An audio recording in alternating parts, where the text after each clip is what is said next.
Hello dear student, जय हिंद। आज की इस वीडियो में हम लोग करने वाले हैं आपदा प्रबंधन के तीसरे चैप्टर का शॉर्ट नोट्स को देखेंगे, जो चैप्टर का नाम है भूकंप और सुनामी। तो इसमें शॉर्ट नोट्स को डिस्कशन करेंगे, कंप्लीट डिस्कशन करेंगे और आप लोगों को ये नोट्स को वीडियो को पॉज करके लिख लेना है। ठीक, चलिए स्टार्ट करते हैं। पहली जो पॉइंट है आपके सामने है भूकंप। भूकंप किसे कहते हैं?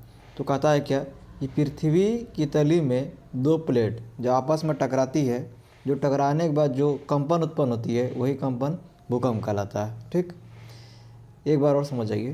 पृथ्वी की तली में जब दो प्लेटें या जब दो चट्टानें आपस में टकराती है और टकराने के बाद जो कंपन उत्पन्न होती है वही कंपन भूकंप कहलाती है। ठीक, आगे है भूकंप केंद्र किसे कहते हैं? भूकंप केंद्र किसे कहते हैं?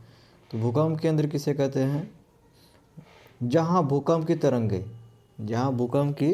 तरंगे जन्म लेती है उसे ही भूकंप केंद्र कहते हैं। जहाँ से भूकंप की तरंग जन्म लेता है, जहाँ से पैदा होती है, जहाँ से उत्पन्न होती है, वही जो केंद्र कहलाता है वो भूकंप केंद्र कहलाता है। इसके बाद होता है एक अधिकेंद्र। क्या होती है? अधिकेंद्र। अधिकेंद्र किसे कहते हैं?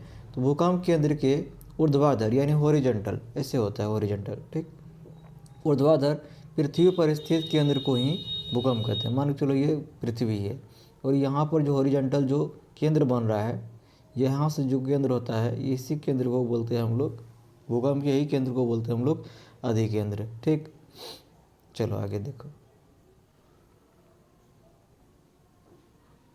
और इसका दूसरा डेफिनेशन भी है, या करके है कि पृथ्वी पर वह बिंदु जहाँ भूकंप का पहला झटका अनुभव किया जाता है उसे अधिकेंद्र कहते हैं। मतलब भूकंप जहाँ पर पृथ्वी का वह केंद्र जहाँ पर भूकंप का झटका सबसे पहले अनुभव किया जाता है, सबसे पहले अनुभव होता है, वही केंद्र कहलाता है अभिकेंद्र कहलाता है। ठीक, अब जो है भूकंप की तरंगे जो होती है वो तीन प्रकार की होती है। पहली होती है पी तरंगे, जिसे प्राथमिक तरंगे कहते हैं, इंग्लिश में प्राइमरी बोलते हैं, प्राइमरी वेव्स बोलते हैं। ठीक, दूसरी है एस तरंग, जिसको हिंदी में बोलते हैं द्वितीयक, इंग्लिश में बोलते हैं सेकेंडरी। इसके बाद है आपका एल तरंग, जिसे बोलते हैं दीर्घ, इंग्लिश बोलते हैं लॉन्ग वेव। ठीक, तो हम लोग पहले देखेंगे कि पी तरंग किसे कहते हैं। पी तरंग कहता है कि यह सबसे पहले पृथ्वी तक पहुंचती है। यह ऐसी तरंग है जो सबसे पहले पृथ्वी तक पहुंचती है और इसकी गति जो होती है यानी गहनता जो होती है सबसे अधिक होती है, मतलब सबसे पहले यही पहुंचती है। इसकी सबसे अधिक चाल यही तरंग की होती है, पी तरंग की होती है। इसके बाद यह सबसे कम खतरनाक होती है, मतलब इसमें जो खतरा होती है वो ना के बराबर होती है। ये तरंगे पहुँचने पर ना के बराबर खतरा होती है। दूसरा तरंगे हैं आपके एस तरंगे। एस तरंगे क्या होती है? यह पी तरंग के तुरंत बाद पृथ्वी की सतह तक पहुँचती है और इसकी जो गति होती है वो पी से कम होती है, यानी सबसे अधिक गतिमान जो होती है वो पी तरंगे होती है। दूसरी नंबर पर एस तरंगे होती है और इसके बाद पहुंचती है।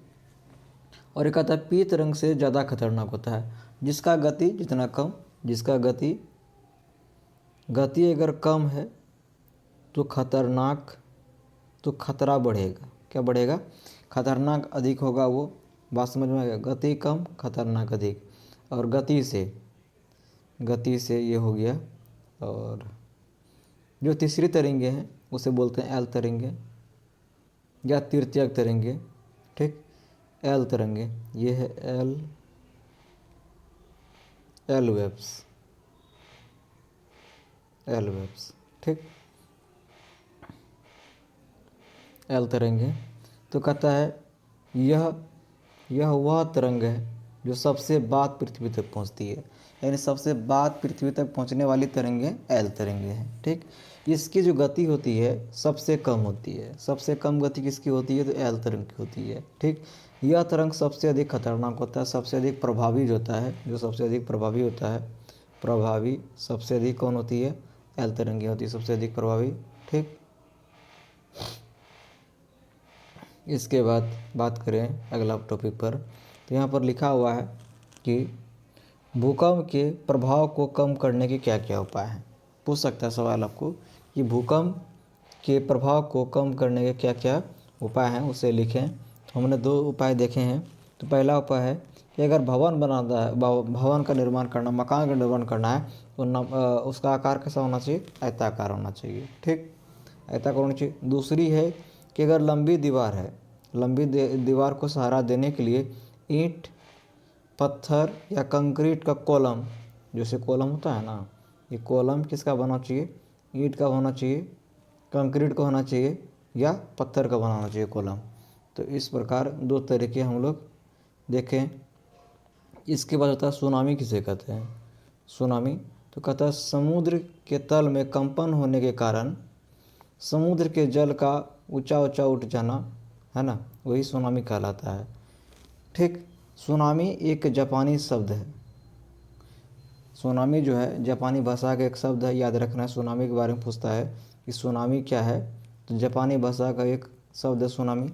ठीक, और सुनामी का संबंध समुद्री भूकंप से है। मतलब समुद्र में जो भूकंप आता है ना, तो समुद्र के भूकंप को हम लोग सुनामी कहते हैं, कहा जाता है। ठीक, क्वेश्चन ये पूछ सकता है, लिख दे रहे हैं एक बार, कि समुद्र के भूकंप को क्या कहा जाता है? समुद्र, लिख लो, समुद्र के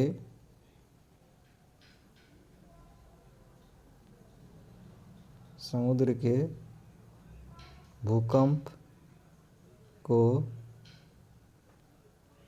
सुनामी कहा जाता है। ठीक, इसके बाद दूसरी बात क्या याद रखनी है आपको, कि सुनामी जो शब्द है, सुनामी जो शब्द है, सुनामी जो शब्द है वह जापानी शब्द है। ठीक, तीसरी बातें क्या याद रखनी है, कि सुनामी जो आता है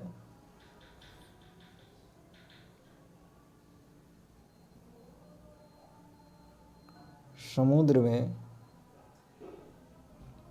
आता है, आती है। ठीक, ये सब बातें याद रखनी है। अब आगे के पॉइंट देख लेते हैं।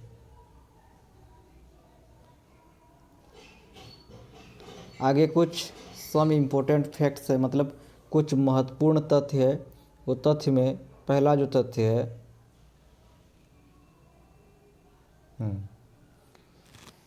भारत को जो है ना, भारत को 5 भूकंपीय जोन में बांटा गया है।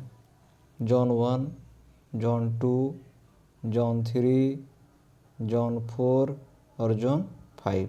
ये 5 जोन में बांटा गया भारत को, समझे? ये 5 जोनों में बांटा गया है। इसके बाद कहता है कि भूकंप की जो तीव्रता होती है वो सिस्मोग्राफ से मापी जाती है। किस ग्राफ से? सिस्मोग्राफ से मापी जाती है। क्वेश्चन आपको पूछ सकता है कि भूकंप की तीव्रता मापने वाला यंत्र को क्या कहते हैं, तो सिस्मोग्राफ कहते हैं। आगे है कि सबसे खतरनाक जोन जो है वो 5वां जोन है। सबसे खतरनाक जोन कौन सा जोन है? 5वें नंबर का जो जोन है वो सबसे खतरनाक जोन है। ठीक, इसके बाद कहता है गुजरात के कच्छ हो गया, जम्मू कश्मीर हो गया, हिमाचल प्रदेश हो गया, उत्तराखंड हो गया, उत्तराखंड का कुमायूं वाला क्षेत्र हो गया, सिक्किम हो गया और पश्चिम बंगाल का दार्जिलिंग हो गया। ये 5वें जोन में आते हैं। किस जोन में आते हैं? 5वें जोन में आते हैं। 5वें जोन हमेशा भूकंप से खतरा होता है। 5वें जोन को हमेशा भूकंप आने की संभावना होती है। जब भी भूकंप आती है तो सबसे अधिक तबाही 5वें जोन में ही आती है। ठीक, इसके बाद भारत में सबसे विनाशकारी जो भूकंप आया था 1934 में आया था। कब आया था? 1934 में भारत में सबसे विनाशकारी भूकंप आया था। ये सवाल आ सकता है, पूछता है बार बार। इसके बाद 2009 में बिहार में विनाशकारी भूकंप आया था। सवाल आ सकता है कि बिहार में विनाशकारी भूकंप कब आया था, तो 2009 में आया था। ठीक, इसके बाद सबसे अधिक भूकंप जापान देश में आता है, इसलिए जापान को भूकंपों का देश कहा जाता है। सवाल आ सकता है कि किस देश को भूकंपों का देश कहा जाता है, तो आंसर आएगा आपका जापान। या सवाल ऐसे भी हो सकता है कि जापान को भूकंपों का देश क्यों कहा जाता है, जापान को भूकंपों का देश क्यों कहा जाता है, तो यानी सबसे अधिक जो भूकंप आता है वो जापान में ही आता है, इसीलिए जापान को भूकंपों का देश कहा जाता है। इसकी घटना है फर्स्ट वर्ल्ड वॉर से, सेकेंड वर्ल्ड वॉर से, जब यहाँ पर परमाणु बम गिराए गए थे, वही कारण से यहाँ पर भूकंप आते रहते हैं। ये इस तरह से आपका थर्ड जो चैप्टर था उसका इम्पोर्टेंट सब हम नोट्स देख लिए हैं। ये नोट्स को आपको अच्छा से लिख लेना है। इसके बाद हम लोग देखेंगे चौथे चैप्टर को। ये चैप्टर समाप्त हो गया। और जो इस वीडियो को नहीं देखें, इससे पहले 3 वीडियो हो चुका है, 3 वीडियो को आप देख लीजिएगा। उसका लिंक इसके वीडियो के डिस्क्रिप्शन में डाल देंगे। और अभी तक जो सब्सक्राइब नहीं किए चैनल को सब्सक्राइब कर लीजिए, ताकि जब भी हम वीडियो अपलोड करें तो आपको आपका मोबाइल में नोटिफिकेशन आ जाए। तो इसी के साथ आप बने रहिए हमारे साथ। जय हिंद, जय भारत।